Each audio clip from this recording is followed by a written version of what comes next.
Praise the Lord. प्रभू परमेश्वराच्या पवित्र आणि गौरवी नावात आपल्या प्रत्येकाचं ख्रिस्ती मंडळी चर्च ताडीवाला रोड पुणे येथे स्वागत. आणि आज आम्ही ऑनलाईन बायबल स्टडी यात जॉईन होत आहोत, कारण की पाऊस आहे आणि या पावसामुळे शक्यता नव्हती की आजची भक्ती व्हावी, परंतु ही भक्ती न चुकवता आज आपण फेसबुक लाईव्ह त्याचप्रमाणे यूट्यूब लाईव्हवर जॉईन झालेला आहात आणि ओजस प्रोडक्शन याच्याद्वारे हे आपल्यापर्यंत सादर केलं जात आहे. मागील दिवसामध्ये एक जो सर्मन किंवा व्हिडिओ मी चेन्नई आणि पॉंडिचेरी येथून आपल्यापर्यंत आणलेला आहे आणि तो आपण अवश्य बघितला असेल, ज्यामध्ये 12 प्रेषित हे कशा प्रकारे रक्तसाक्षी झालेले आहेत. आणि त्याबद्दल जेव्हा आपण विचार करतो तेव्हा आम्हाला या गोष्टीची जाणीव होती की खरोखर ख्रिस्ताची सेवा, ख्रिस्ताने दिलेले प्रेषितपण याची सेवा निरंतर पुढे चालवण्यासाठी त्यांनी नुसते आपले कुटुंब सोडले नाही, आपला व्यवसाय सोडला नाही, आपलं राष्ट्र सोडलं नाही, तर त्यांनी आपले प्राण देखील येशू ख्रिस्ताप्रमाणे अर्पित केलेले आहे. आणि ते विविध प्रकारे कशा प्रकारे रक्तसाक्षी झालेले, मरण पावलेले आहे, याबद्दल आपण प्रेषितांचं बद्दल ऐकलेलं आहे. परंतु एक प्रेषित किंवा एक प्रभूचा संदेष्टा याला मी नेहमी मिस करत होतो, आणि तो आहे बाप्तिस्मा करणारा योहान. आणि बाप्तिस्मा करणारा योहानाच्या बद्दल आज आणि याचा पुढचा एपिसोड पुढच्या गुरुवारी आपण बघणार आहोत. आणि याकडे आपण विशेष लक्ष लावत असताना आपण या सेवकाकडे जेव्हा बघतो, त्याच्या जीवनाच्याकडे बघतो, तर तो एक महान संदेष्टा होता, परंतु त्याची मृत्यू लहान अशी झालेली आहे. महान परंतु लहान. तो स्वतः सेवेमध्ये महान होता, परंतु तो स्वतःला लहान गणत होता. परंतु प्रियांनो, जेव्हा आम्ही अशा प्रकारच्या संदेष्ट, अशा प्रकारचे सेवक यांची अशी मृत्यू बघतो किंवा असा शेवट बघतो, तेव्हा आम्हाला कुठेतरी आतून हे वाटू लागतं की खरोखर त्यांच्यापेक्षा आम्ही कितीतरी चांगल्या अवस्थेमध्ये आहोत. त्यांनी किती महान आणि अद्भुत कृत्य देवासाठी केले, तरी देखील त्यांचा शेवट भयानक, क्रूर, अमानवीय असा झालेला आहे. त्या हिशोबाने आम्ही काही करत नाही, तरी देखील जेव्हा आमच्यावर अडचणी येतात, आमच्या जीवनामध्ये समस्या येतात, आमच्या जीवनामध्ये विविध प्रकारचे प्रश्न निर्माण होतात, तेव्हा आम्हाला कुठेतरी वाटू लागतं की देव कुठे गेलेला आहे, देव आमची प्रार्थना काय करत नाही, देव आमच्यावर अन्याय काय करत आहे. परंतु प्रियांनो, या सेवकांच्या जीवनाच्याकडे जेव्हा आपण बघतो, आणि त्यामध्ये आज बाप्तिस्मा करणारा योहानकडे बघणार आहोत, आणि जॉन द बॅप्टिस्ट याच्याकडे आपण जेव्हा बघणार आहोत, तेव्हा आपल्याला काही गोष्टी निश्चितच कळणार आहे. आणि ह्या संदेशाच्याकडे जेव्हा आपण बघतो, तेव्हा आपल्याला ही जाणीव होते की त्याचे वडील व त्याची माता, वडिलांचं नाव जकरिया आहे, मातेचं नाव अलिशिबा आहे, आणि दोघंही वृद्ध झालेले आहे. जकरिया हा जो निश्चितच अहरोन घराण्याचा याजक होता, आणि तो याजकीय सेवा निरंतर करत असताना देखील वृद्ध होऊस्तव अलिशिबा वांज होती, आणि त्याला कोणतेही पुत्र व कन्या झाली नव्हती. पण अशा समय परमेश्वराची कृपा त्यांच्यावर होती, आणि देवाने त्यांना परत एक वार दूताच्या द्वारे सांगितलेलं आहे. आणि लूका शुभवर्तमान याच्यामध्ये पहिल्याच अध्यायामध्ये येणे प्रकारे सांगितलं की त्याच्या जन्माने, म्हणजे योहानाच्या जन्माने तुला आनंद होईल, कारण की त्याचं नाव देखील देवाने ठरवून ठेवलेलं होतं, आणि त्याद्वारे तुला उल्हास वाटेल, पुष्कळ लोक हर्ष पावतील, कारण प्रभूच्या दृष्टीने महान असा तो होणार आहे. तो द्राक्षरस व मद्य कधीही प्राशन करणार नाही, मातेच्या उदरापासून तो पवित्र आत्म्याने परिपूर्ण होणार आहे. बघा, नाझीर असा प्रकारचं जीवन आहे, आणि तो इस्रायलाच्या संतानातील पुष्कळ लोकास देव व प्रभू यांच्याकडे वळवणार आहे, बापाची अंतःकरणे मुलाकडे, आणि आज्ञा भंजक लोकांना नीतिमान जनाच्या ज्ञानाकडे वळवून प्रभूसाठी सिद्ध प्रजा करावी, म्हणून तो एलियाच्या आत्म्याने व सामर्थ्याने त्याच्या पुढे चालेल.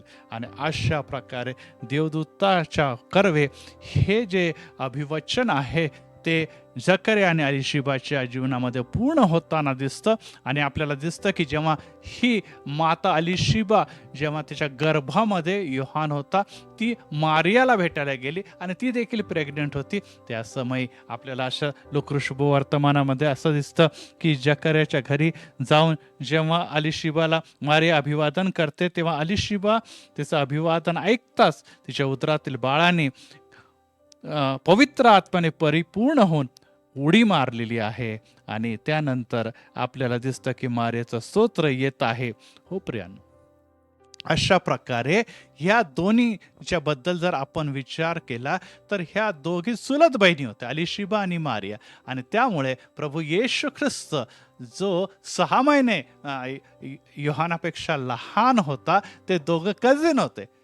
ते निश्चितच मावस भाऊ होते. आणि अशा प्रकारच्या जीवनाकडे जेव्हा आपण बघतो, अशा प्रकारे परमेश्वराच्या योजनेच्याकडे बघतो, अशा प्रकारे उदरापासून नाझीर आणि पवित्र असलेल्या सेवकाच्याकडे बघतो, अशा प्रकारे त्याग आणि समर्पित भावनाने वाढणाऱ्या सेवकाकडे बघतो, अशा प्रकारे याजकीय घराण्यातल्या म्हणजे अहरोनाच्या घराण्यातल्या सेवकाकडे बघतो, तेव्हा आम्हाला निश्चित त्या गोष्टीची जाणीव होती की परमेश्वराने त्याच्याद्वारे एलियाचा आत्मा पाठवून महान मोठे कृत्य निश्चितच केले होते. आणि त्याने प्रारंभी बाप्तिस्मा देण्यास आरंभ केला. आणि तो म्हणतो, पश्चाताप करा, कारण की पहा स्वर्गाचे राज्य जवळ आहे.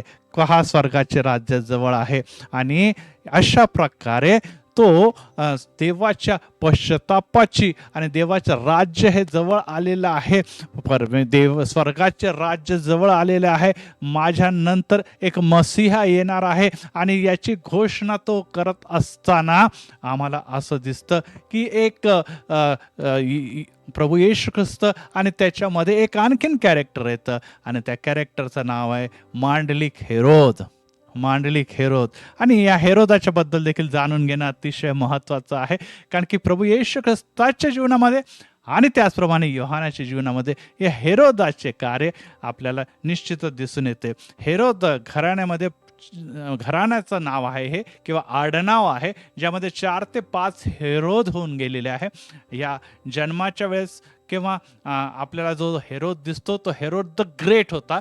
आणि त्यानंतर येशू ख्रिस्ताच्या वधस्तंभावर जाण्याच्या अगोदर जे हेरोदाच्या समोर त्याला न्यायासाठी नेलेले जो हेरोद त्याची थट्टा करतो, तो हेरोद मांडलिक देखील आहे. आणि त्याचप्रमाणे आपल्याला असं दिसतं की प्रेषित याकोब, योहानाचा भाऊ याकोब जो होता, त्याला तलवारीने वधणारा एक पुढचा हेरोद होता. अशा प्रकारे अनेक हेरोद आपल्याला पवित्र शास्त्रामध्ये विशेष करून नव्या करारामध्ये दिसून येतात. आणि या हेरोदाच्या बद्दल जेव्हा आपण विचार करतो तेव्हा आपल्याला असं दिसून येतंय की हेरोद जो होता तो खऱ्या अर्थाने काही रोमन नव्हता, तो यहुदी होता. आणि तरी देखील त्याला खऱ्या इब्री देवाची किंवा इस्रायलाच्या देवाची ओळख असून देखील तो त्याच्या जवळ नव्हता. त्याचं शिक्षण रोम येथे झाल्यामुळे तिथलचं जे अपवित्र अशुद्ध वातावरण त्याच्या स्वभावामध्ये मुरलेलं होतं. त्याच समय त्याने एक अरब कन्येशी किंवा राजाच्या मुलीशी त्याने विवाह केलेला आहे. आणि त्यामुळे त्याच्या जीवनामध्ये, त्याच्या वैवाहिक जीवनामध्ये सर्व प्रकारची अशुद्धता आणि त्याचप्रमाणे सर्व अनैतिकता भिनलेली होती. आणि विशेष करून त्याने आपला जो सावत्र भाऊ आहे फिलिप याची पत्नी हेरोदिया हिला आपल्याकडे ठेवून घेतले व आपली पत्नी हिला माहेरी पाठवून दिलेले आहे. आणि अशा प्रकारे आपल्याला जेव्हा पवित्र शास्त्रात बघतो आणि विशेष करून जेव्हा आपण नियमशास्त्राकडे बघतो, लेवी याच्या 18व्या अध्यायामध्ये शिकवलं गेलेलं आहे किंवा नियम मांडले गेलेले, त्यामध्ये स्पष्ट सांगतो मोशेच्या नियमशास्त्रामध्ये की भावजई बरोबर लग्न करणं किंवा त्याच्याशी अनैतिक संबंध ठेवणे हे व्यभिचार होतं. परंतु हेरोदियाला आपल्या घरी ठेवून अशा प्रकारचे अनैतिकता व्यभिचार करत असताना देखील तो राजा असल्याकारणाने त्याच्या विरुद्ध बोलण्याचे धाडस कोणी देखील करत नसे. आणि यामुळे आपल्याला असं दिसतं की जो योहान होता, बाप्तिस्मा करणारा योहान, हा उघडरित्या काही गोष्टी स्पष्ट बोलणारा होता. आणि त्यासाठी मत्तै शुभवर्तमानामध्ये 14व्या अध्यायामध्ये आपल्याला अशा प्रकारे दिसून येतं की ह्या बाप्तिस्मा करणाऱ्या योहानाने जेव्हा ह्या व्यभिचाराबद्दल हे आणि ते आणि बद्दल त्यांनी जेव्हा ऐकलं, तेव्हा तो अशा प्रकारे लिहितो मत्तै 14व्या अध्यायामध्ये की 3ऱ्या वचनामध्ये की हेरोदाने आपल्या भाऊ फिलिप याची बायको हेरोदिया हिच्यासाठी योहानाला धरून बांधून कैदीत टाकले. का? कारण की बाप्तिस्मा करणारे योहानने स्पष्ट त्याला सांगितलं होतं की हे जे कृत्य आहे ते अनैतिक कृत्य आहे, हे चुकीचं कृत्य आहे, हे नियमशास्त्र मोडणारं व्यभिचाराचं कृत्य, हे तुला करता कामा नाही. आणि यामुळे चिडलेला हा राजा आपल्या या ठेवलेल्या बायको हेरोदिया याच्यासाठी योहानाला धरतो आणि कैदीमध्ये टाकतो. आणि पुढे योहानाची कत्तल करावी, योहानाला मारून टाकावं, या जगातून घालवून द्यावं, तसे अनेक प्रयत्न जरी करत असला तरी 14व्या अध्यायाच्या 5व्या वचनामध्ये लिहिलेले आहे की तो लोकांना, म्हणजे विशेष करून यहुदी लोकांना घाबरत होता, कारण की ते बाप्तिस्मा करणारे योहानला संदेष्टा मानत होते, कारण की ते त्याला संदेष्टा मानत होते. खरोखर तो संदेष्टा होता, देवाची सेवा प्रामाणिकपणे करत होता आणि सर्व प्रकारे समर्पित होता. जर आपण बघितलं तर या मागील 400 वर्षामध्ये, म्हणजे मलाकीपासून मत्तैपर्यंत जे मधला 400 वर्षाचा सायलेंट इयर हा काळ होता, त्यामध्ये संदेश अनेक झालेले होते, परंतु ते सर्व फसवे होते. आणि नव्या कराराच्या आरंभीच आपल्याला दिसतं की एक संदेष्टा परमेश्वराने उभा केलेला आहे, ज्याच्या ठाई एलियाचा आत्मा होता. आणि हा याच्याबद्दल असं देखील म्हटलं जातं की हा जो जॉन होता, योहान होता, हा ब्रिज होता ओल्ड टेस्टमेंट आणि न्यू टेस्टमेंटच्या मध्ये. म्हणजे नियमशास्त्राची पूर्तता होत असताना वेगवेगळ्या संदेशानंतर हा आलेला संदेष्टा, आणि ह्याच्यानंतर नियमशास्त्र पूर्ण करून विविध प्रकारचे सेवक शिष्य प्रेषित निर्माण झालेले, त्यांच्यामध्ये हा जो संदेष्टा होता तो एक दोघांची कडी होता. आणि तरी देखील ह्या संदेष्टाच्या जीवनाच्या बद्दल जेव्हा आपण ऐकतो आणि त्याच्या मृत्यूच्या बद्दल ऐकतो, तेव्हा निश्चितच आपल्याला वाईट असं वाटतं. आणि जेव्हा त्याला जेलमध्ये टाकलं, आणि त्यानंतर आपल्याला असं दिसतं की मत्तै शुभवर्तमानच्या 4थ्या अध्यायामध्ये की तेव्हा हेरोदाचा वाढदिवस आलेला आहे.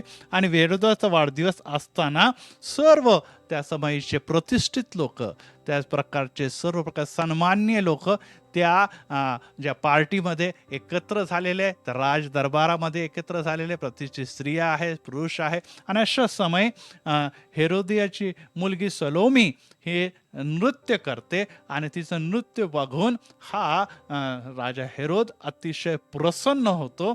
आणि त्यामुळे तो म्हणतो की तुला काय हवंय ते तू माग, तू जर अर्ध राज्य जरी मागितलं तरी मी ते तुला देईन.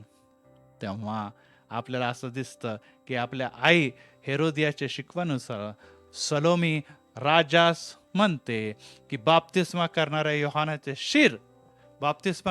योहानाचे शिर तपकडीत ठेवून किंवा ट्रेमध्ये घालून माझ्यासमोर आणून ठेवा, ओजस ट्रेमध्ये, आणि ते घालून माझ्यासमोर देण्यात यावे. राजाला अतिशय धक्का लागला, सर्व लोकांना देखील धक्का लागला, परंतु सर्व प्रतिष्ठित लोकांच्या समोर त्याने ऑलरेडी प्रॉमिस केले होते, तू जे मागशील ते देईन. आणि शेवटी त्याने इशारा केलेला आहे, आणि कैदीत असलेला आपल्याला दिसतो की बाप्तिस्मा करणारा योहान याचं शिर तलवारीच्या द्वारे धडापासून वेगळं करण्यात आलेलं आहे. त्याचं शिर त्याचप्रमाणे रक्ताने बंबाळ झालेलं हे शिर त्या ट्रेमध्ये ठेवून जेव्हा हेरोदियाच्या समोर आणण्यात आलं, तेव्हा ती प्रसन्न झाली, कारण की तिचे राजाचे व्यभिचार या सेवकाने, जो अतिशय कडक बोलणारा सेवक होता, त्याने उघडकीस आणलेले आहेत. हो प्रियांनो, अनेकदा सेवकजन कडक बोलतात, सेवकजन निश्चितच देवाच्या वचनाच्या बद्दल आणि देवाच्या दिसणाऱ्या सर्व गोष्टीच्या बद्दल अतिशय आग्रही होऊन इतरांचे जेव्हा पाप उघडकीस आणतात, लोक त्याच्यावर चिडतात. परंतु प्रियांनो, एकच गोष्ट लक्षात ठेवा की देवाचं वचन जे आहे ते हृदय व अंतकण माझ्या आणि मेंदूला छेदून आरपार जाणार आहे.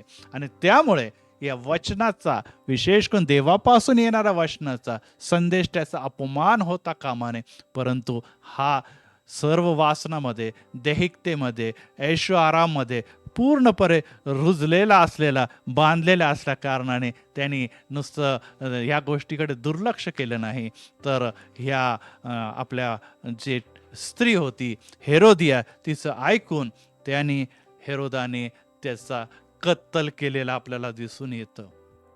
आणि यामुळे आपल्याला स्पष्ट दिसतं की आज आम्हाला ह्या दोघांपैकी एकाची निवड करायची आहे. त्यामध्ये आपल्याला असं दिसत आहे की एका बाजूला योहान हा होता देवाची योजना पूर्ण करणार, देवाची इच्छा पूर्ण करणारा. दुसऱ्या बाजूने आपल्याला दिसतं की राजा हेरोद स्वतःची इच्छा पूर्ण करणार होता. आम्ही कोणत्या बाजूला आहोत? एका बाजूला ज्याने आपलं संपूर्ण जीवन हे समर्पित केलेलं होतं. कोणाला समर्पित केलं? परमेश्वराच्या योजना आणि संकल्पाला समर्पित केलं. तर दुसऱ्या बाजूला आपल्याला दिसतं की त्यांनी मोह वासनेला आणि स्वतःच्या सुखाला समर्पित केलेलं असं जीवन जगत होता. हा त्याग भावनेने भरून वाळवंटात वावरत होता आणि त्याचे कपडे जे होते ते चामडी कपडे होते आणि ते उंटाच्या केसाचे कपडे बनलेले होते आणि तो वाळवंटामध्ये राहत असताना मध ह्या गोष्टी खात होता. आणि दुसऱ्या बाजूला आपल्याला दिसतं की हेरोद हा सर्व एन्जॉयमेंट करत होता. राजवाडा होता, ऐश्वर्य होतं, मनोरंजन होतं, जे त्याला हवं होतं ते सर्व मिळत होतं. परंतु एकच गोष्ट लक्षात ठेवा की योहानाने धैर्याने सत्याचा आवाज उंच केला आणि दुसऱ्या बाजूला हेरोदाने सत्य याचा आवाज दाबण्याचा प्रयत्न केलेला. निश्चितच हा जरी मरण पावला, आपल्याला माहिती आहे येशू ख्रिस्तापेक्षा 6 महिने हा मोठा असल्या कारणाने जवळपास त्याचं वय देखील 30-31 वर्ष असेल आणि त्या समय तो मरण पावल्या गेलेला आहे, तो रक्तसाक्षी झालेला आहे. दुसऱ्या बाजूला आपल्याला दिसतं की त्याचं कठीण प्रतिफळ हेरोदाला देखील भोगावं लागलं. इतिहास येणे प्रकारे सांगतो की हेरोदाला देखील येणाऱ्या दिवसामध्ये जेव्हा तो पुढे वाढण्याचा प्रयत्न करत असताना त्याला देखील अतिशय कठीण प्रकारचे मृत्यूला सामोरे जावं लागलेलं आहे.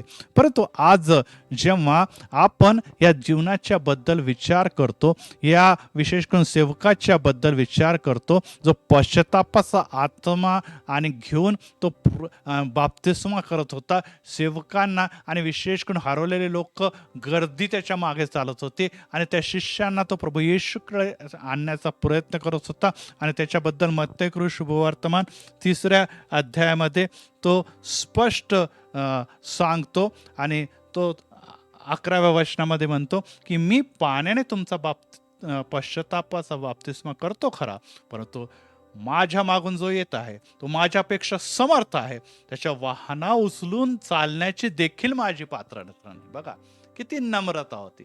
आज त्याला सर्वत्र सन्मान होता, सर्वत्र त्याचं नाव परंतु आज देखील तो नम्र होता, कारण की त्याला त्याच्या आचरणाच्या बद्दल, त्याच्या कॉलिंगच्या बद्दल पूर्णपणे माहीत होतं की त्याच्यानंतर येणारा हा येशू जरी त्याचा कझिन असला तरी देखील त्याच्या वाहनाची उचलण्याची पात्रता देखील माझ्या ठाई नाही. आणि तो म्हणतो की त्याच्या हातात त्याचे सूप आहे, तो त्याचे खळे अगदी स्वच्छ करील व आपले गहू कोठारात साठवील व भूस न विसता अग्नीने जाळून टाकील, अग्नीने तो जाळून टाकेल. आणि अशा प्रकारे नुसतं तो भविष्य करत नव्हता, तर नम्र देखील आहे, ह्या गोष्टी तो स्पष्ट प्रदर्शित करत होता. आता आपण जाऊया की जेव्हा ह्या सर्व गोष्टी घडत होत्या तेव्हा तो जेलमध्ये होता आणि आपल्याला असं दिसतं की तो जेलमध्ये असताना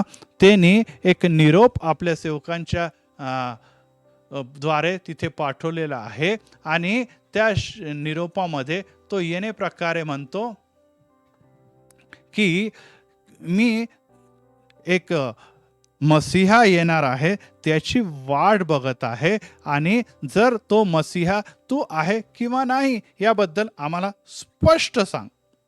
आणि अशा प्रकारे जो येणार आहे मत्ती 11:3 म्हणतो होता तो तुम्हीच आहात की आम्ही इतर कोणाची तरी वाट बघावी. बघा, जेलमध्ये त्याला टाकण्यात आलेलं आहे. अशा समय त्यांनी या महान सेवकाने ज्याने आपली सेवा या मसीहाच्या वाट आणि मसीहाच्या रस्ता तयार करण्यासाठी आरंभ केलेली आहे, तो शंकेच्या द्वारे एक प्रश्न विचारतो. आणि तो प्रश्न हा आहे की आम्ही जो मसीहा येणार आहे तो तू आहे किंवा आम्ही इतर कोणाची तरी वाट बघावी. आणि या योहानाच्या शंकेचे कारण आपल्याला आज जाणून घ्यायचं आहे. आणि त्यानंतर आजची ही स्टडी मी संपवणार आहे, उर्वरित भाग पुढच्या गुरुवारी. आणि या शंकेच्या मागे काय काय. हो प्रियांनो, आज आपल्याला ही गोष्ट जाणून घ्यायला पाहिजे की अनेकदा देव आमचा राजा आहे, देव आमचा प्रभू आहे, तो आमच्यावर प्रीती करतो, तो आम्हाला उत्तम गोष्टी देतो, तो आम्हाला सर्व प्रकारच्या गोष्टीचा पुरवठा करतो. परंतु अनेकदा परिस्थिती अशी निर्माण होते. परिस्थिती अशी निर्माण होते की आम्ही देवाच्या योजनेबद्दल किंवा प्रभू येशू ख्रिस्ताबद्दल शंका घेऊ लागतो. आणि त्याच्या मागचे जे कारण आहे त्याद्वारे आज आपण जे योहानाच्या मनामध्ये शंका आली होती, बप्तिस्मा करणाऱ्या योहानाच्या मनामध्ये शंका आली होती, त्याबद्दल विचार करणार आहोत. आणि सगळ्यात महत्त्वाची गोष्ट आहे की तो प्रभू येशू ख्रिस्ताची न्यायाची अपेक्षा करतो. कारण की आत्ताच आपण वचन वाचलंय 3ऱ्या अध्यायामध्ये की येशूच्या बद्दल तो निश्चितच असं म्हणतो की त्याच्या हातात सूप आहे, तो खळे स्वच्छ करेल आणि गहू कोठार साठवील व भूस व विस्त्या अग्नीने जाळून टाकील. तो न्याय करण्यासाठी येत आहे असं त्याला वाटत होतं. त्याने न्याय करण्यासाठी जर येत आहे तर त्याला स्पष्ट दिसत होतं की निश्चितच हा संदेष्ट आहे. आणि या संदेष्टाच्या द्वारे पवित्र आत्म्याच्या द्वारे येशू ख्रिस्ताचा बाप्तिस्मा स्वतः झाला होता. आणि त्यानंतर व इतरांचा देखील पाण्याने आणि पवित्र आत्म्याने बाप्तिस्मा करणारे असं तो विधित करत असताना आपल्याला असं दिसतं की त्याच्या मनामध्ये शंका जी निर्माण झाली होती तिचं प्रमुख एक कारण हे होतं की येशू जर न्यायी आहे, येशू जर देव आहे तर तो न्यायी आहे आणि त्याने माझा न्याय करावा आणि या जेलमधून किंवा या तुरुंगामधून माझी सुटका व्हावी यासाठी प्रयत्न करावं. योहानाच्या बद्दल जर बघितलं तर तो निश्चितच वाळवंटात राहणारा होता, उंटाचे कपडे घालत होता, टोळवर रानमध खात होता. येशू ख्रिस्तामध्ये थोडासा फरक होता. येशू ख्रिस्त शहरात राहणारा, मग यरुशलेममध्ये राहणारा होता, चांगले कपडे तो घालत असे आणि तो यहुदिया प्रांतमधून आपल्याला राहणारा असतो. आणि त्याचप्रमाणे ह्या बाजूला आपल्याला असं दिसतं की योहान एकांतमध्ये राहता अरण्यामध्ये फिरत असे, परंतु प्रभू येशू ख्रिस्त सर्वांबरोबर मिसळत होता. योहान कडक गोष्टी, सापांच्या पिल्लांनो असे तो शास्त्री परुषांना म्हणत असे. तर यहुदी थोडा येशू थोडा मावाळवादी देखील आपल्याला दिसतो.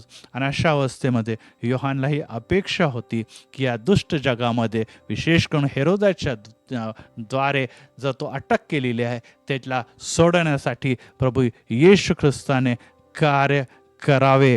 परंतु आपल्याला असं दिसत आहे की ते कार्य त्याच्या जीवनामध्ये कधीच घडू शकलं नाही. प्रभू येशू ख्रिस्ताने आपण दुर्लक्ष केलं असं निश्चितच म्हणू शकत नाही, परंतु येशू ख्रिस्ताने त्याच्याकडे निश्चितच त्याच्या सुटक्यासाठी काही देखील कार्य केले नाही. याच प्रियांनो, अनेकदा आमच्यावर संकट येतात, समस्या येतात, अडचणी येतात आणि आम्ही बघतो जसं आपल्याला दिसतं की बोटीतून जाणारे, तारवातून जाणारे शिष्यांचे वादळ तुफानाकडे प्रभू येशू ख्रिस्त दुर्लक्ष करून पुढे जाऊ इच्छित होता.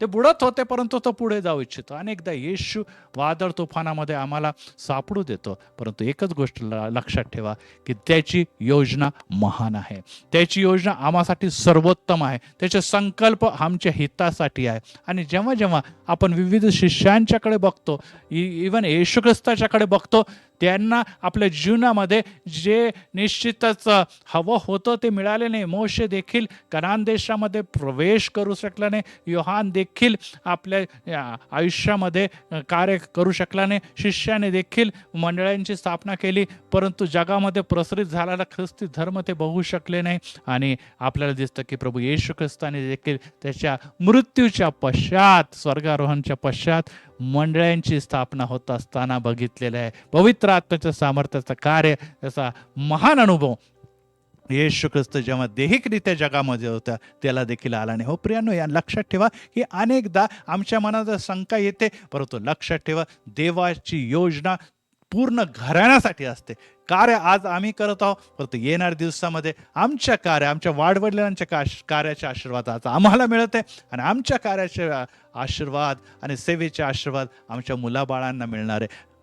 लक्षात ठेवा, अनेकदा आमच्या जीवनामध्ये अनेक गोष्टी जे अपेक्षित असतात ते घडत नाही. योहानाच्या जीवनामध्ये ही अपेक्षा होती की या निश्चितच मसीहाने माझी सुटका करावी, परंतु तो करू शकला नाही. आणि अशा जेलमध्ये, अशा एकांतवासामध्ये, अशा तुरुंगामध्ये ज्याला सेवा करता येत नव्हती, अशा समयामध्ये मनामध्ये शंका येणं हे साहजिकच आहे. आणि शंका हीच आहे की जर देवाने मला निवडलं तर माझे कार्य मोकळेपणे का होत नाही, तो देव माझी सुटका का करत नाही. नंबर 2, एकटेपणा. हो प्रियानो, अनेक जण आपल्या जीवनामध्ये एकटे आहेत. ते घरामध्ये एकटे आहे, त्यांच्या घरामध्ये अनेक जण आहे, परंतु तरी ते एकटे पडलेले आहे. ते समाजामध्ये एकटे, त्यांना कोणी विचारत नाही, त्यांच्या जवळ कोणी विचारपूस करायला येत नाही. आणि अशा प्रकारचे एकटेपणाच्या जीवनामध्ये जर तुम्ही आज जगत आहात, आणि हीच अवस्था योहानाच्या जीवनामध्ये देखील दिसत होती. तो एकटा पडलेला होता. आणि जेव्हा एकटे पडतो आपण, जेव्हा एकटेपणाचा वातावरण आमच्या डोक्यावर कार्य करतं, तेव्हा आपल्याला माहिती आहे रिकाम जे डोकं आहे ते सैतानाचं घर असं म्हटलेलं आहे. हो प्रियांनो, ही बाब देखील आपण लक्षात ठेवण्याची गरज आहे की जन्माच्या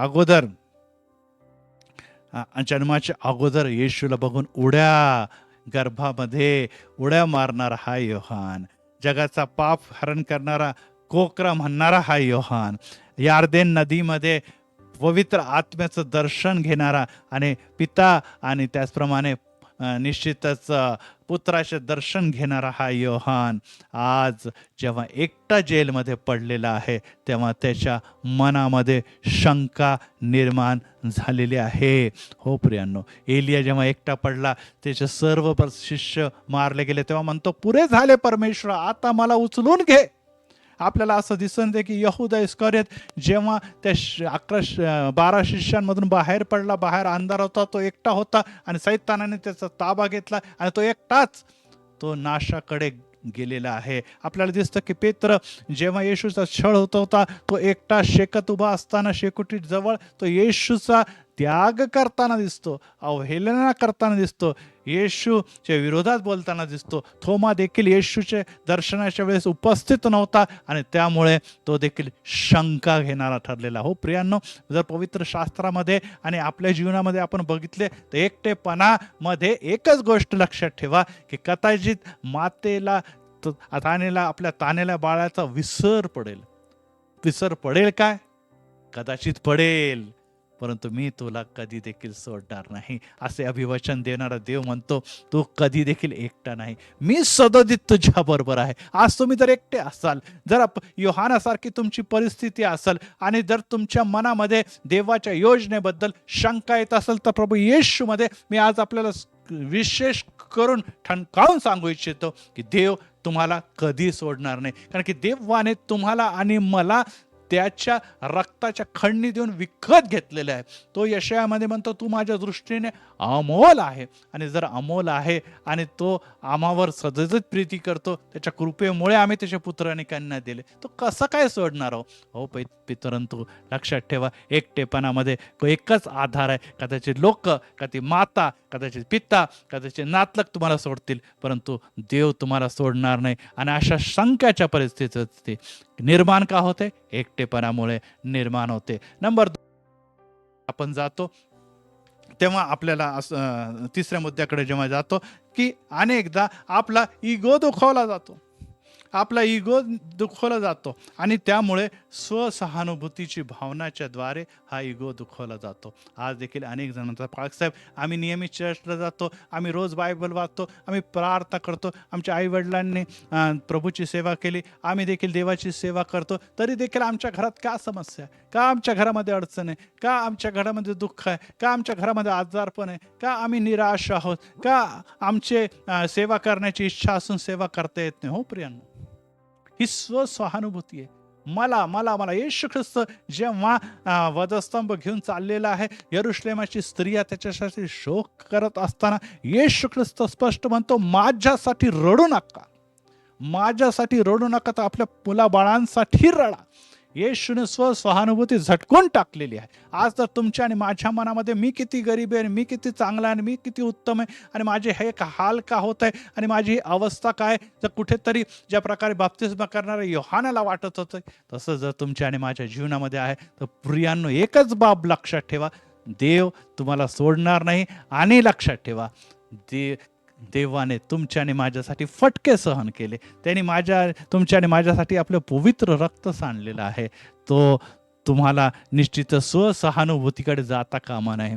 हो पित्या, आम्ही प्रियांनो, आपण ही बाब लक्षात ठेवा की आमची धार्मिकता, आमचे सांगुलपण ह्यामुळे नव्हे, तर देवाच्या कृपेमुळे आज आपण त्याची पुत्र व कन्या आहोत. त्यामुळे आम्ही चांगले आहोत, आणि आम्ही चांगले आहोत असं म्हणून आपण कुठेतरी स्वतःला उंच करण्याचा प्रयत्न करतो. आणि यासाठी निश्चितच मानवीय जे विचार असतात की मी किती चांगला आहे, मी किती धार्मिक, ह्या बाजूपासून स्वतःला सावरा, कारण की त्याद्वारे तुमच्या आणि माझ्या जीवनामध्ये सैतान शंका पेरतो की का देव देत नाही, का देव मला हे पुरवत नाही. हो प्रियानो, मी इतका चांगला आहे, मी इतकी चांगली, मी इतकी सेवेकरी, मी इतकी गरीब आहे, मी इतकी देवासाठी झटणारी, मी इतकी प्रार्थनाशील आहे. हो प्रियांनो, ही स्वसहानुभूती जेव्हा येशू ख्रिस्ताने जपली असती, तर कदाचित तो वधस्तंभावर गेलाच नसता. तर आम्ही तर पापी, आम्ही तर दुबळे आहोत, आणि पापीपणे दुबळेपणामध्येच देवाचं राज्य आहे. आणि देवाचं वचन आम्हाला गलती करा 6 अध्याय आणि 9 वचनामध्ये संत पौलाच्या द्वारे सांगतं की चांगले करण्यास आपण कंटाळा करू नये, कारण की जर आपण खचलो तर यथाकाळी आपल्या पदरी फीक पडेल. जर आपण खचलो नाही तर.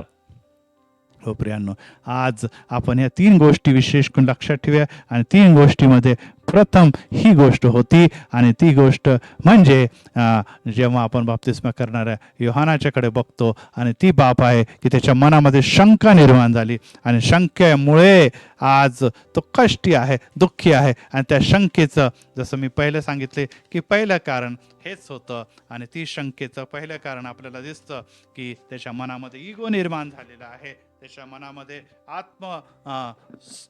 ग्लानी निर्माण झालेली आहे, त्याला त्याच्या अपेक्षा पूर्ण झाल्या नाही, आणि त्याचप्रमाणे त्याच्या जीवनामध्ये एकटेपण आलेलं आहे.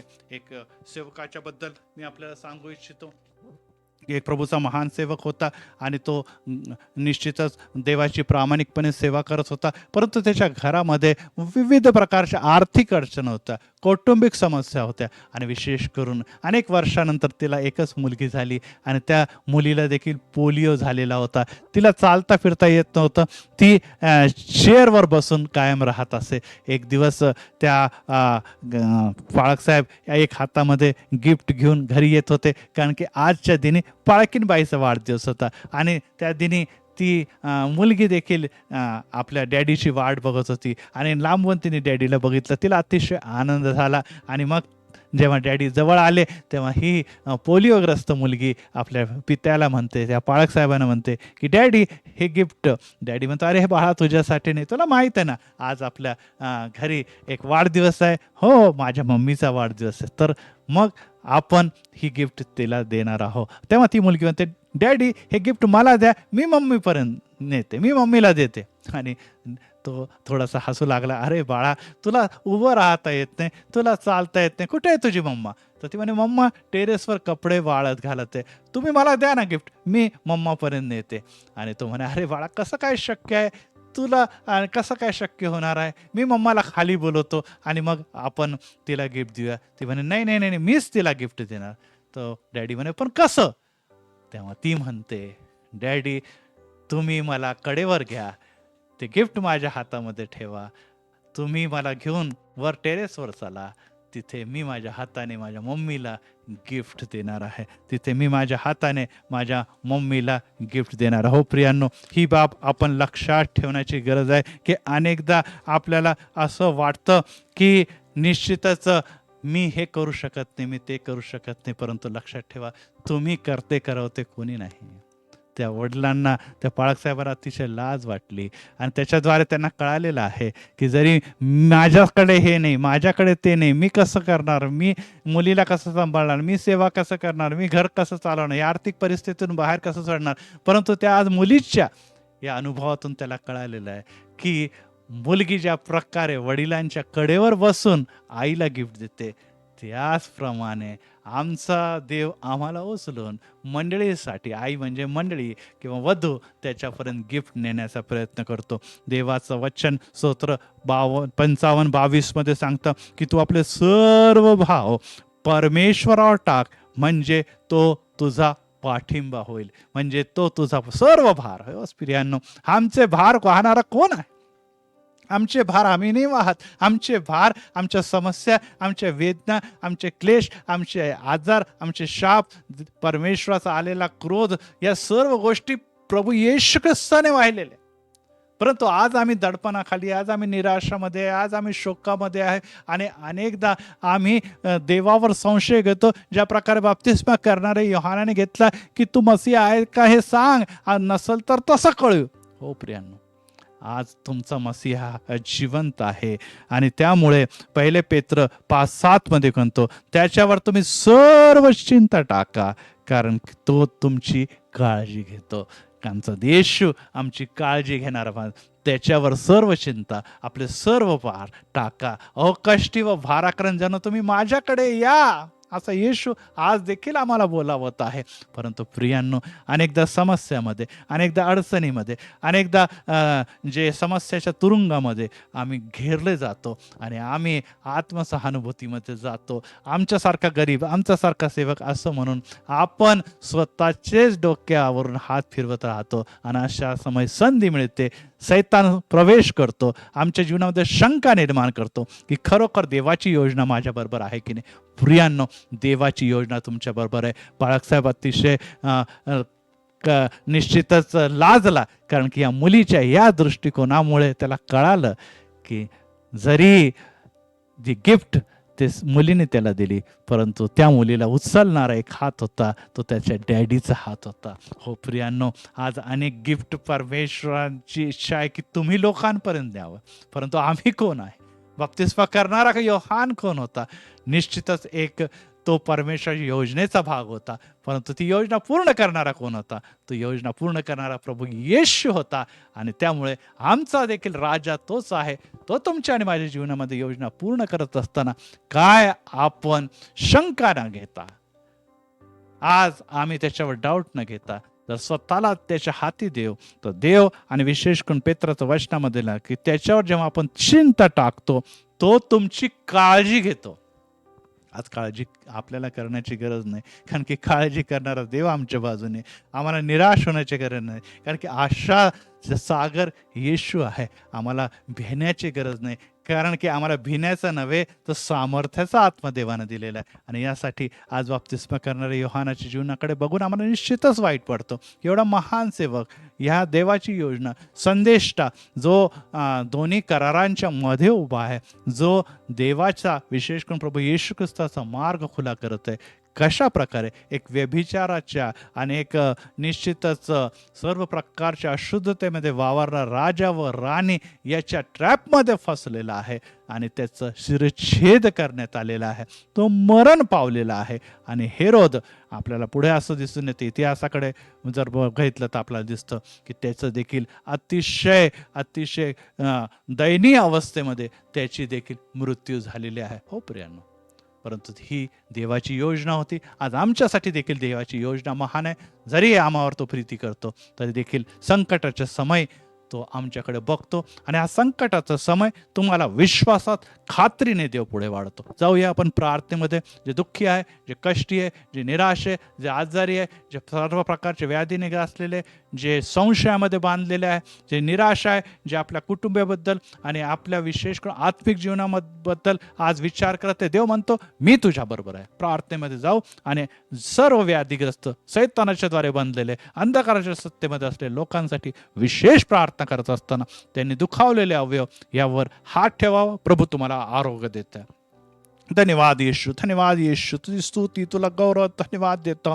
कारण की पित्या तू अद्भुत असा देव आहे. तुझी योजना ही महान आहे आणि तुझ्या योजनेच्या द्वारे पित्या तू आमच्या जीवनामध्ये अद्भुत गोष्टी करतो, महान गोष्टी करतो. आम्ही तुला नव्हे तर तू आम्हाला निवडलं यासाठी की आम्ही जावं आणि फळ द्यावं आणि ख्रिस्तामध्ये आमचं फळ टिकावं. हो पवित्र परमेश्वर, आज आम्ही फळ देणारे असे लोक झालेले आहे. आम्ही घेणारे नव्हे तर आम्ही देणारे झालेलो. परंतु पित्या अनेकदा समस्या, अनेकदा वादळ आमच्या कुटुंबामध्ये, आमच्या लेकरांची अवस्था, स्वतःची अवस्था, तारुण्याची अवस्था, पती पत्नीचं वैवाहिक जीवन, त्याचप्रमाणे नोकरीच्या समस्या, आजारपण, सर्व प्रकारचे भांडण, त्याचप्रमाणे पित्या व्यसन, सैतानाची सत्ता, भीतीचा आत्मा, सर्व प्रकारचा संशयाचा आत्मा ह्या दिवसामध्ये आमचं कुटुंब, आमचं वैयक्तिक जीवन, आमचं आत्मिक जीवन उद्ध्वस्त करत आहे. प्रभू दया कर.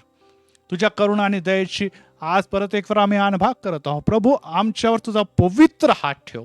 यासाठी की पित्या जेव्हा आम्ही बाप्तिस्मा करणारी योहानाच्याकडे बघतो तेव्हा त्यांनी सर्व समर्पण केलेलं आहे, सर्व प्रकारच्या पवित्र पित्या त्यांनी त्याग केलेले, देवाची योजनेसाठी तो नम्र झालेला आहे.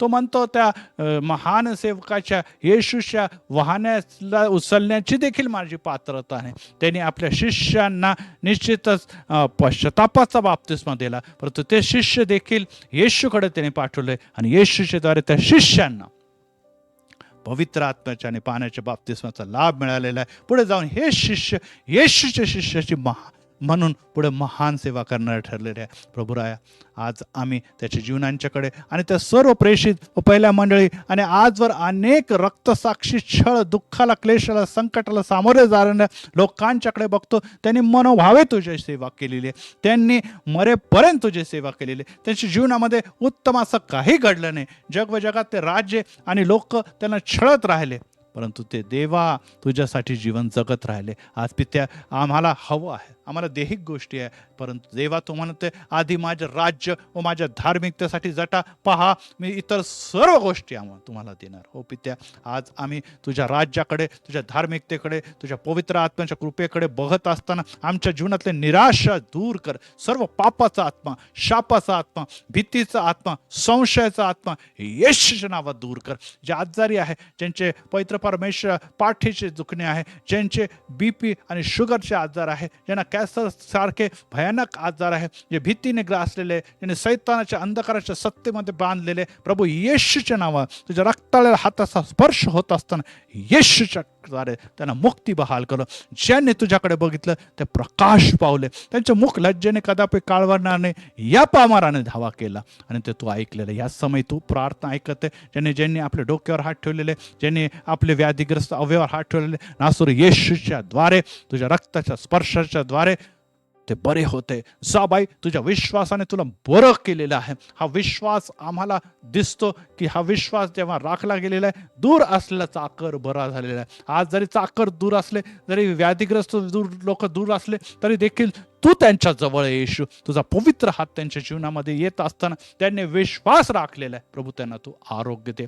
परत एक वार पित्या आम्ही तुला धन्यवाद आणि गौरव देतो की छळ, समस्या, अडचण आणि पवित्र पित्या अनेक गोष्टीमुळे आम्ही घाबरले, आम्ही भयभीत झालेलो आहे, आम्ही निराश झालेलो आहे. प्रभू सर्वांना तू धीर दे, सर्वांना तू सांत्वन दे, सर्वांना विश्वासाचा आत्मा दे आणि पवित्र पित्या प्रत्येकाची सेवा मान्य कर. आज जरी आमच्या जीवनामध्ये अनेक चांगल्या गोष्टी दिसत नाही, अनेक पवित्र पित्या लाभाच्या गोष्टी दिसत नाही, अनेक हव्या त्या गोष्टी आम्हाला मिळत नाही, परंतु आम्ही निराश नव्हता येशू तुझ्याकडे बघावं. कारण की हा वेळ आलेला आहे, तू आम्हाला देत आहे आणि विपुलतेने भरपुरीने देत आहे आणि देणार आहे. कदाचित या जगामध्ये आम्हाला अनेक गोष्टी मिळणार नाही, परंतु तू म्हणतो शाबास, भल्या विश्वासू जास्त तो थोडक्याबद्दल विश्वास राहिला. यस येशू, जे मिळालं त्याबद्दल आम्ही तुझी स्तुती आणि गौरव येणाऱ्या दिवसामध्ये तू आमची नेमणूक बहुतांवर केलं.